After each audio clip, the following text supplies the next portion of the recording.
이재명 대통령이 강선우 여성가족부 장관 후보자의 인사청문 보고서 재송부 시한을 내일로 못 박았습니다. 갑질 논란으로 지명 철회 요구가 잇따르고 있는데 임명 방침을 고수한 것으로 보입니다. 인수위 없이 출범한 새 정부의 인사 검증 시스템에 대한 우려가 계속되고 있는데요. 관련해서 두 분과 짚어보겠습니다. 차재원 부산 가톨릭대 특임교수, 장성호 전 건국대 행정대학원장과 함께합니다. 어서 오세요. 네, 안녕하세요. 일단 강선우 후보자 같은 경우에는 조금 여론을 보지 않을까 싶었는데 사실상 임명 수순에 돌입했다고 봐야 되는 거죠? 그렇죠. 뭐 사실 그 대통령실에서 이 인사청문 경과보고서 채택이 안 될 경우에는 재송부 기간을 열흘 이렇게 확보할 수 있는데 열흘 동안 그러니까 말미를 잡고 그러니까 요청을 한 것이 아니라 사흘 만에 지금 그러니까 지금 보내달라는 거잖아요. 그럼 예. 그 사흘이라는 것이 이번 주 금요일까지 마감이거든요. 그러면 목요일까지 내일까지? 마감인데 그렇다고 한다면 바로 이번 주 금요일쯤에 강선우 후보자를 임명을 하겠다는 의지를 드러낸 것이 아닐까 하는 생각이 들고 어제 또 강유정 대통령실 대변인도 신속한 국정 운영을 위해서는 빠른 그러니까 임명 절차가 필요하다는 그런 뜻을 분명히 밝혔기 때문에 예. 뭐 임명 강행은 뭐 불가피한 수순으로 접어든 것이 아닐까 하는 생각이 듭니다만 문제는 그거죠. 그러니까 국정 운영의 신속도 상당히 중요하지만 이재명 대통령이 이야기했던 국민 민심을 경청하겠다는 그 다짐과 그러니까 임명 강행이 부합되지 않는다. 이런 지적을 어떻게 돌파할 것인가가 향후 관건이 되지 않을까 하는 생각이 듭니다. 예, 지금 강선우 후보자에 대한 추가 폭로도 계속 이어지고 있는 상황인데 네. 강선우 후보자의 입장이 나온 건 없거든요. 네. 혹시 추가로 사과를 할 가능성은 있을까요? 어떻게 보세요? 제가 보기에는 지금까지 하는 스타일로 봐서는 사과를 하지 않고 했으면 지금 국회에서 청문보고서가 채택이 직전에 했어야 된다고 보는데 지금 모든 것을 대통령한테 떠넘긴 지금 이런 상황 아니겠습니까? 그렇기 때문에 지금 와서 만약에 사과를 한다고 하더라도 큰 효과가 없을 것이다. 이미 여성단체라든가 국회 보좌진 협의라든가 여러 곳에서 이해관계 당사자들한테서 상당히 반대적인 임명 반대 기류가 상당히 강하지 않습니까? 이런 상황에서 지금 사과를 한다고 하더라도 이 불을 끌 수가 없다. 다만 이것을 해결할 수 있는 유일한 방법은 이재명 대통령이 임명 취소를 취하를 하거나 아니면 임명 강요를 하거나 이 둘 중에 하나인데 결국은 인사가 만사가 돼야 되는데 결국은 인사가 망사가 되는 경우가 우리 정치권 특히 역대 정권에서 상당히 많이 반복되지 않았습니까? 예. 그런 어떤 앞으로 그리고 이제 무슨 우리가 주식 베팅을 할 때는 리스크가 클수록 효과가 크지만 이것은 리스크가 한번 잡히면 정권 내내 이것이 되는 것이고 만약에 임명 후에 강선우 장관이 실수라든가 과거의 문제가 또 드러난다면 10배 이상의 악영향을 끼칠 수 있기 때문에 상당히 리스크가 큰 이런 인사를 지금 단행하고 있다고 봅니다. 예, 네. 그래서 이제 강선우 여성가족부 장관 후보자를 둘러싸고 여야의 공방도 지금 계속되고 있는데요. 저희가 목소리를 모아봤습니다. 들어보시죠. 이 아니라 예. 임명하시는 것으로 결정된 것 같습니다. 대통령께서 이진숙 교육부 장관 후보자를 임명 철회했다고 하면은 예. 일종의 협치를 위해서 저는 국민의힘에서도 강선우 장관 후보자는 임명에 동의해 주는 것이 정치 발전을 위해서 필요하다. 그리고 강선우 후보자가 성찰의 기회를 갖고 있지 않습니까? 예. 반성하고. 그렇기 때문에 오히려 이 전화위복을 계기로 삼아서 장관을 잘할 수 있지 않느냐. 임명을 계속 강행한다면은 저는 이 결정이 나중에는 국정 운영의 큰 장애물로 나타날 것입니다. 저는 지금 여가부 장관 임명에 대해서는 일도 생각하지 말고 국민들이 지금 어떤 목소리를 내고 있는지 그 보좌진 그 당의 그 민주당이죠. 네. 보좌진 협의회 그 출신들입니까? 이분들도 지금 반대하고 있지 않습니까? 네. 예, 그렇다면은 제가 국민들 무서운 줄 알고 네. 이 여가부 장관 임명을 일도 생각하지 말고 네. 철회하는 것이 국민의 목소리다. 지금 여야의 의견이 엇갈리는 가운데 특히나 그 문진석 의원의 발언이 굉장히 좀 여러 가지로 논란을 낳고 있는 부분들이 있습니다. 그러니까 동지나 식구인 관계이기 때문에 사적인 일도 시키는 경우들도 있긴 있다. 직장 내 갑질과는 다르다 이런 의견이거든요. 물론 뭐 지금 국회의원과 보좌진의 특수한 관계는 분명히 있습니다. 사실 뭐 이거 보면 지금 우리나라의 유력 정치인들도 보면 상당수의 정치인들이 과거 보좌진 출신들이었거든요. 그 보좌진들이 자신이 모시던 의원들과 함께 정치적 몸집을 키우고 결국은 오늘의 자리까지 오른 경우가 많기 때문에 사실은 동지의 그 이상으로 똘똘 뭉쳐 있는 것이 사실이죠. 자, 그렇다고 하더라도 그런 상황에서 갑질은 그러면 허용되는 것이 맞느냐? 그건 또 별개의 문제라는 것이죠. 사실은 또 다른 또 하나의 특수성이 있다고 한다면 국회의원이 보좌진들에 대한 인사권을 갖고 있거든요. 말 그대로 정말 위계적 관계가 성립될 수밖에 없는 것이기 때문에 특수할수록 더 특별하게 관리를 잘해야 된다는 그런 뜻일 수도 있는데 내가 특수한 관계고 내하고 동지적 관계이기 때문에 뭐 공적 사적인 일 없이 그냥 다 할 수 있다는 식의 인식 자체가 정말 위험할 수도 있다는 부분인 것이고요.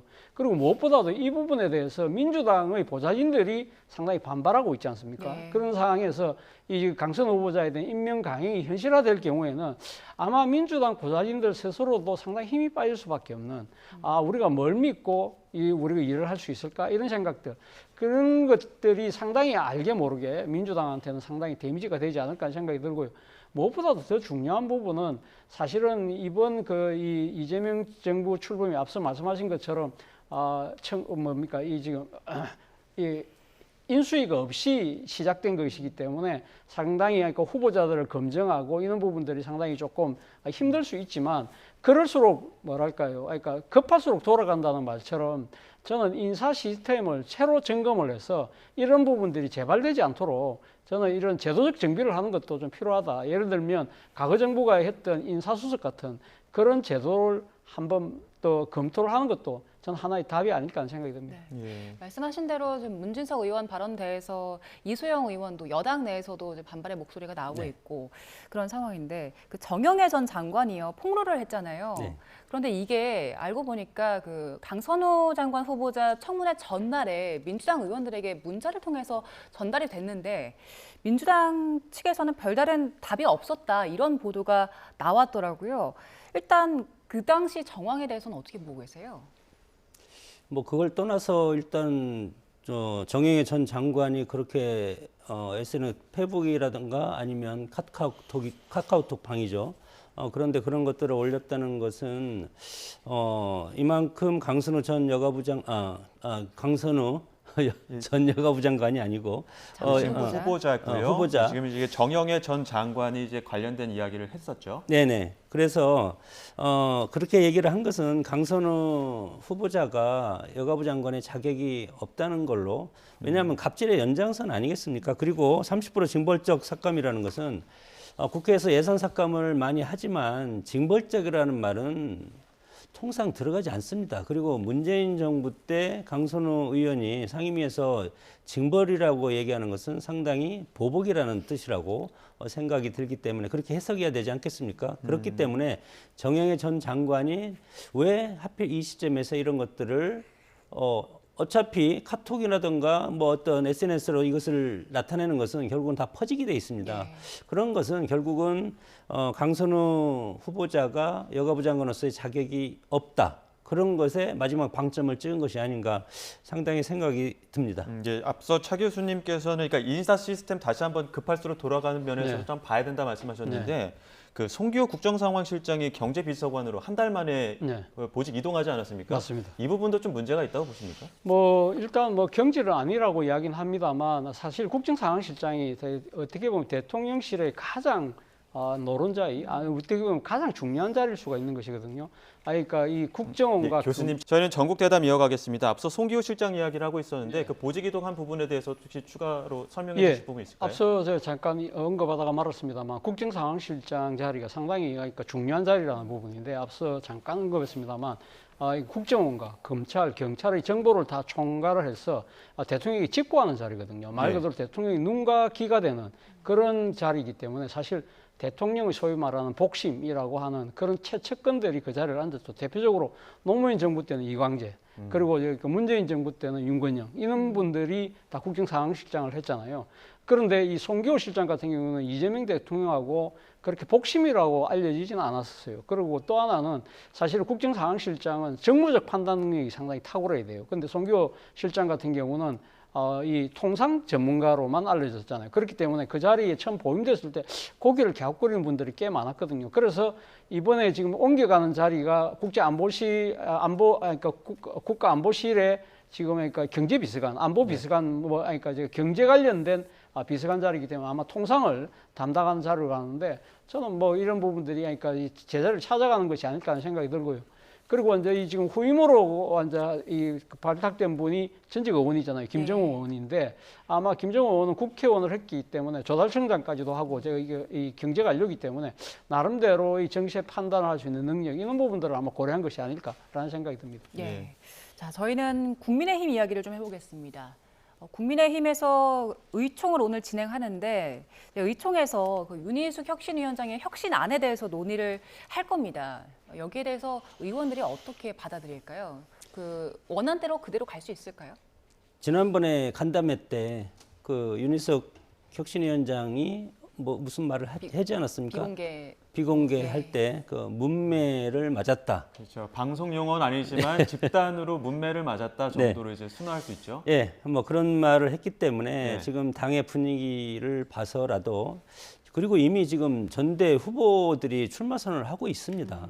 그렇기 때문에 이 후보들이 국민의힘을 정말 창조적 파괴를 어떻게 혁신할 것인가, 그것이 이번 전당대회의 핵심 가치인데 그 한 달 남겨놓고 그 직전에 윤희숙 혁신위원장을 임명을 하고 거기에서 여러 가지 지금 뭐 파괴적인 그런 것들을 받아들일 수 없는 그런 혁신안을 지금 냈기 때문에 이것이 저는 방송에서 이것에 대해서 어떤 그 당의 어떤 존재감을 보이기 위한 그런 것이 아닌가 그렇게 좀 뭐 해설도 했지만 윤희숙 혁신안을 당에서 받아들이기는 상당히 어려울 겁니다. 그리고 혁신을 하려면 당원과 그리고 구성원들이 일정 부분 동의를 해야만 하는 것이고 만약에 이 혁신이 총선 직전에 이런 것이 있으면 인적 쇄신을 공천을 통해서 할 수 있는데 지금은 국민의힘 107명을 잘 지켜야 됩니다, 우리가. 왜냐하면 이 107명이 만약에 10명이라도 나가서 민주당을 지지를 하게 되면 개헌 저지선이 무너지는 것 아니겠습니까? 그러면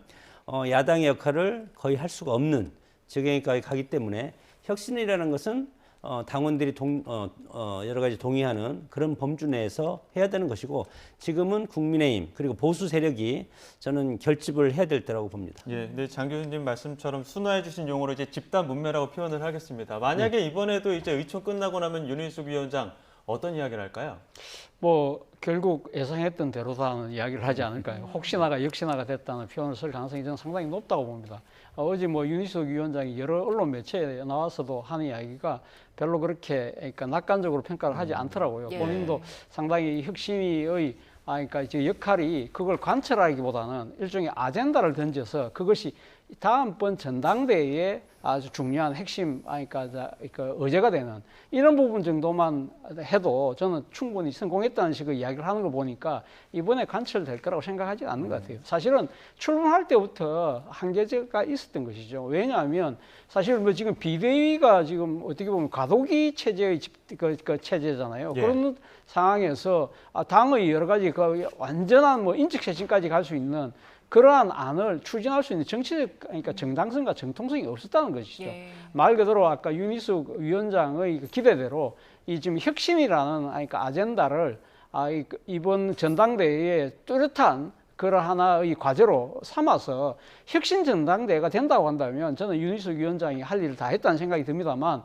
지금 흘러가는 지금 분위기로 봤을 때는 혁신보다는 여전히 계엄과 탄핵을 둘러싼 그 논란이 더 커지고 있다. 그렇다고 한다면 혁신이라는 이 주제 자체가 이 전대에서 제대로 논의될 가능성도 희박한 것이 아닐까라는 생각까지 듭니다. 네, 국민의힘이 혁신을 향해서 제대로 나아가지 못하고 있는 상황에서 지금 전한길 씨 발언으로 국민의힘의 내부는 계속 이어지고 있습니다. 전당대회도 혁신이 아니라 찬탄 그리고 반탄 구도로 이루어지는 게 아니냐 이런 우려가 나오고 있는데요. 관련된 목소리 모아봤습니다. 듣고 오시죠. 전환길한테도 마찬가지로 너무 극우 프레임 씌우지 마라. 극우 프레임 씌우지 말고 같이 가야 되지 않냐라는 게 송원석 원내대표의 발언이었어요. 이게 상식선에서 말씀하는 거 아니겠습니까? 그러자 한동훈이가 뭐라 했는지 아세요? 전환길은 극우 맞다라고 했는데 이 극우라고 하는 것이 민주당하고 민주당이 전환길을 공격할 때 하는 거 똑같잖아. 따라서 한동훈은 민주당 끈앞풀이야. 저는 이 계엄을 옹호하는 듯한 발언을 여러 차례 한 전환길 강사와 관련해서 당에서 생각이 다른 분들까지도 우리가 포용해야 된다 이런 반응들이 있던데 저는 개인적으로 이 다양성의 범주도 범주에 대한 커트라인이 있다고 생각합니다. 가령 독도가 일본 땅이라고 주장하시는 분들이라든지 6.25가 대한민국이 북한을 쳐들어갔다라고 말씀하시는 분들과 우리가 어떻게 대화가 이루어지겠습니까? 이분들하고는 그냥 상식 밖의 이야기를 하시는 분들이기 때문에 링 밖에 계신 분들이라고 생각이 들고요.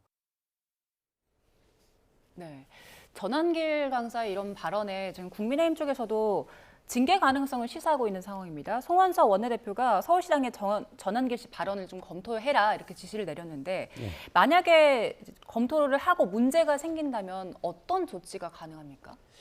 지금 서울 국민의힘 지금 시당위원장들이 다 임기가 만료돼 있습니다. 그래서 그것이 시당위원장의 권한이 있는지 그건 모르겠는데 서울시당위원장도 지금 뽑아야 되는데 아직 못 뽑고 있습니다. 이번 주 금요일 날 이 후보가 지금 3분이 나와 있는데 이 3분을 어떻게 할 것인가, 책임당원들이 전체 투표를 할 것인가, 뭐 이런 식으로 해서 아직 결정을 못 하고 있는 상태입니다. 그래서 전대전에는 서울시당위원장을 뽑아야만이 이제 전대가 치러질 수 있고, 그 서울시당위원장이 새로 들어서서 전환길 씨 문제를 논의하기는 이미 뭐 전대가 끝나면 또 다른 국면으로 넘어가지 않겠습니까? 그렇기 때문에 이런 것들이 전환길 씨를 지금 뭐 시당의 윤리위원장은 물론 정양석 전 의원이 맡고는 있지만 윤리위원회가 그냥 뚝딱 해서 결정할 수는 없는 겁니다. 여러 가지 본인도 가서 얘기를 들어봐야 되고 불러서, 그리고 여러 가지 절차가 있지 않습니까? 그리고 이것을 비대위에 또 넘기고, 그러다 보기에는 뭐 제가 보기에는 이번에 전환길 씨와 관련돼서 뭐 출당이라든가 뭐 당원권 정지라든가 그런 것을 하기에는 오히려 이것이 당대표 선거를 앞두고 당의 새로운 분란의 씨앗이 됐기 때문에 새로운 지도부가 출범을 하고 나서 거기에 전환길 씨 문제는 넘기는 것이 어떨까, 저는 그렇게 생각이 듭니다. 지금 국민의힘에서는 이제 당권 경쟁이 굉장히 치열해지고 있고 구도도 윤곽도 좀 어느 정도 나온 상황입니다. 오늘 아침에 장동혁 의원도 그 출마 선언을 했는데 지금 장동혁 의원의 오늘 아침 출마 선언 내용이 있습니다. 한번 들어보시죠. 날씨가 무덥습니다. 이 무더운 날씨에도 오늘 저를 응원해 주기 위해 함께해 주신 모든 분들께 감사드립니다. 그리고 언론인 여러분들께도 감사드립니다.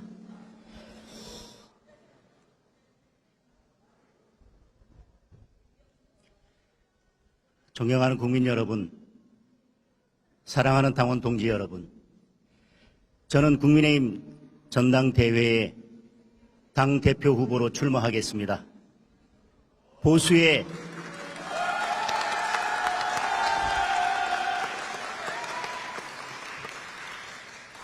새로운 길을 만들겠습니다. 보수의 가치를 바로 세우고 혁신을 통해 국민의힘의 새로운 미래를 열겠습니다.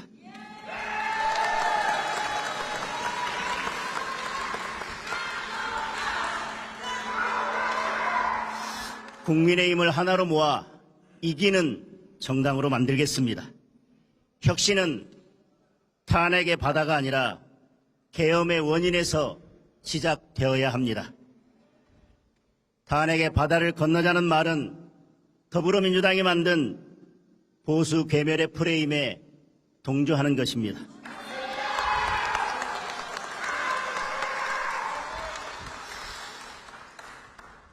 계엄은 수단이 잘못되기는 했지만 윤석열 정권을 끌어내리기 위해 끊임없이 의회 폭거를 저지른 더불어민주당에게 계엄 유발에 커다란 책임이 있습니다.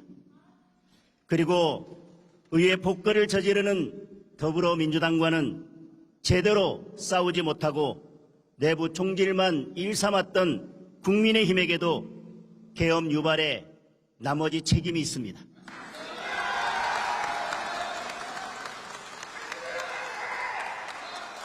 내부 총질과 탄핵 찬성으로 윤석열 정부와 당을 위기로 몰아넣고 이제 와서 더불어민주당이 만든 극우라는 못된 프레임을 들고 와 극우몰이를 하는 것은 결코 용납될 수 없습니다. 우리끼리 총을 겨누고 있는 사이에 어제로 이재명 대통령에 대한 5개의 재판이 모두 중단되었습니다. 대통령이라는 이유로 법원이 스스로 누워버렸습니다. 헌정 질서의 붕괴이자 사법 파괴입니다. 이제라도 국민의힘 107명의 의원을 단일 대오로 만들어 의회 폭거를 자행하고 헌정 질서를 파괴하는 더불어민주당 그리고 이재명 정부와 제대로 싸우게 만드는 것이 바로 혁신의 시작입니다.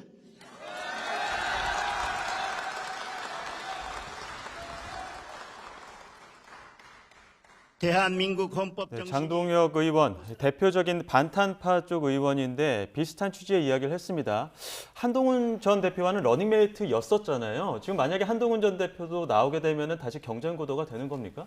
뭐 한동훈 전 대표가 지금 출마할지 안 할지는 상당히 좀 설랑설레가 있습니다만 만약에 놓게 된다고 한다면 이거 대결이 불가피할 수밖에 없는 상황인데 사실 지난 총선 과정에서 두 사람의 소위 말하는 케미 그런 상당히 형제를 뛰어넘는 그런 모습들을 보였는데 그때 이야기했던 당의 혁신과 지금 이야기하고 있는 당의 혁신이 상당히 다르다. 이런 부분들 때문에 상당히 지지층들 입장에서도 상당히 헷갈릴 수밖에 없겠습니다만 저는 한동훈 대표의 대결이라는 그런 측면보다 더 중요한 부분이 지금 현재 국민의힘이 당면하고 있는 모든 문제의 원인을 모든 걸 갖다가 지금 민주당에게 넘기는 그러한 식의 해법 자체가 과연 설득력이 있을 수 있는가 하는 부분입니다.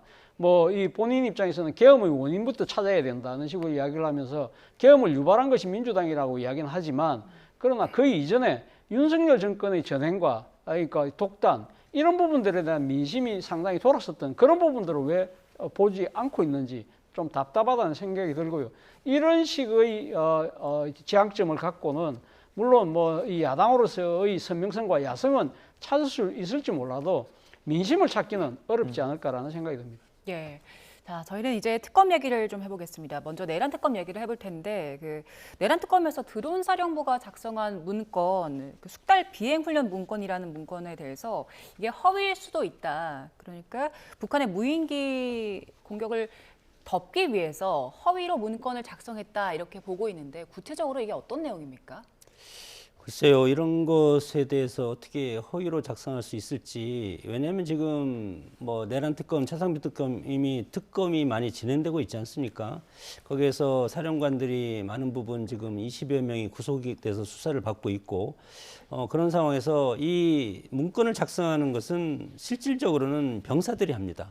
근데 병사들이 하는데 병사들이 이거에 대해서 허위 작성했다고 했다면 저는 양심선언이라든가 언론이라든가 이런 거에 대해서 보고를 할 수밖에 없지 않겠습니까? 그래서 특검에서는 물론 지금 여러 가지 구속영장을 청구한 것이 또 기각이 되고 했기 때문에 상당히 다급하다고 생각이 들고 그래서 지금 이제 드론과 관련해서 상당히 이제 중요한 것이 윤석열 전 대통령의 외환죄에 대한 성과를 특검에서는 내야 되기 때문에 이것에 대해서 지금 집요하게 하고 있는데 모르겠습니다. 이게 정말 이것을 사후에 우리가 통상 보면은 어떤 단체에서 일을 하다 보면은 회의 끝나고 나중에 회의록을 수정해서 작성하는 경우도 있겠지만 없던 사실을 있는 걸로 작성한다는 것은 이것은 지금 상황에서는 불가능하다. 저는 그렇게 봅니다. 예, 지금 또 내란 특검에서는 당시 계엄 해제 의결과 관련해서 의결이 좀 지연된 부분을 좀 보고 있는 것 같고요. 또 윤 전 대통령 체포영장 집행하는 과정에서 집행을 막은 의원들을 향해서도 또 한번 또 보고 있는 것 같은데 이건 어떻게 될까요? 이건 뭐 사실 예상된, 예정된 수순이라고 저는 생각을 합니다. 왜냐하면 내란 특검의 수사 대상 중에 하나가 당시 관련된 그러니까 이 수사의 방해, 또 체포의 방해도 수사 대상이거든요. 그렇기 예. 때문에 말씀하신 것처럼 당시 그리고 또 하나는 또 아까 계엄 해제를 예. 막은 부분, 계엄 해제 의결을 방해한 부분도 수사 대상인데 말씀하신 것처럼 그 12월 3일 날 비상계엄 당일 날 국민의힘 상당수 의원들이 국회로 가지 않고 당사에 머물렀다. 그래서 예. 결국은 지금 해제 의결 관련된 본회의에 들어가지를 안 했거든요. 그런 부분들이 사실은 그러니까 당시 바로 그 직전에 당시 대통령이었던 윤석열 대통령과 추경호 원내대표가 통화를 했다. 그래서 예.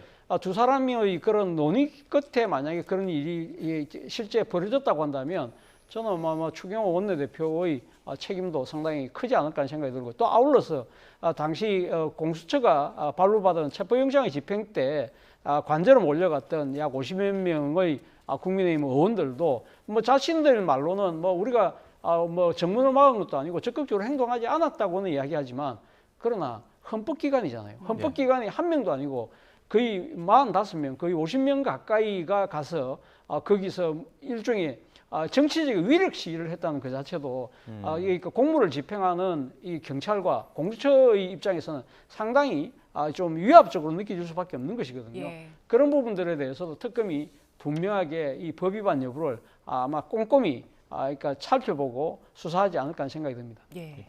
그리고 김건희 특검 쪽에서는 지금 그 건진법사와 관련해서 통일교 쪽 네. 이 건넨 목걸이 있잖아요. 그 그래프 목걸이의 영수증을 확보를 했더라고요. 그동안 통일교 측에서는 이게 윤 전 본부장의 개인적인 일탈이었다라고 주장을 했는데 이제 영수증은 확보가 된 겁니다. 그 물건은 없지만 이렇게 영수증만으로도 통일교 차원으로 수사를 확대하는 게 가능합니까? 그걸 명분으로 해서 하기 때문에 지금 통일교 측에서는 종교 탄압이다. 이렇게 지금 그리고 순복음도 마찬가지죠. 압수수색한 교단이라든가 세이브 더 코리아도 마찬가지고 지금 종교 탄압이다. 이렇게 해서 지금 신문에 일면에 광고도 내고 그렇게 그런 쪽으로 지금 몰고 있기 때문에 내란 특검 입장에서는 지금 이것을 밝혀야 될 그런 입장입니다. 다이아 목걸이 영수증이 나왔기 때문에 과연 6천만 원대 다이아 목걸이가 윤영호 씨에서 그 다음에 건진법사, 김건희 여사 그리고 전 통일교 전성배 씨 세계본부장 이런 쪽으로 해서 그런 어떤 커넥션이 어떻게 연결이 되고 있는지 그것을 이제 특검이 지금 밝혀야 되는 입장이기 때문에 그럼에도 불구하고 지금 곳곳에서 뭐 수사 당사자들이 도피를 하거나 수사에 협조하지 않거나 휴가 중이거나 변호사가 그렇기 때문에 지금 시간을 계속 끌고 있기 때문에 혐의가 12개나 되기 때문에 16개죠. 16개 의혹에 대해 수사를 특검에서 과연 이것을 150일 동안 할 수가 있을지 저는 상당히 뭐 의구심이 들고요.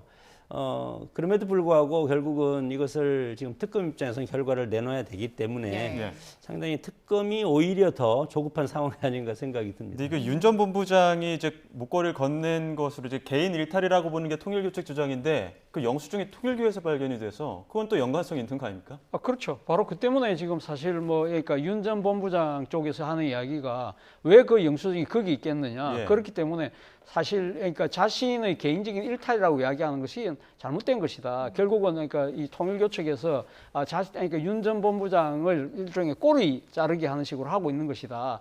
아마 그런 부분들을 살펴보기 위해서라도 그러니까 이 특검의 입장에서는 그 영수증이 도대체 어디 있었느냐. 아마 모르긴 몰라도 윤 전 본부장 측에서 진술을 했을 거예요. 아마 그 영수증은 어디 보관돼 있을 것이다. 그걸 알고 소위 말해서 이 가서 압수수색을 해서 정밀 타격이 성공을 한 셈인데 이 부분과 관련해서는 결국은 윤 전 본부장이 설명해야 될 것이 아니라 통일교 측에서 설명할 의무가 생긴 것이 아닐까 하는 생각이 듭니다. 그러면 그 목걸이를 산 6천만 원 자금이 어디서 나왔느냐 그 부분을 좀 밝히면 통일교와 직접 연관성을 드러낼 수 있는 그렇죠. 건가요? 그러니까 그러면 왜 그럼 영수증을 확보하고 있었느냐, 뭐 그런 부분들을 대해서 통일교 측이 설명해야 될 거 아니에요.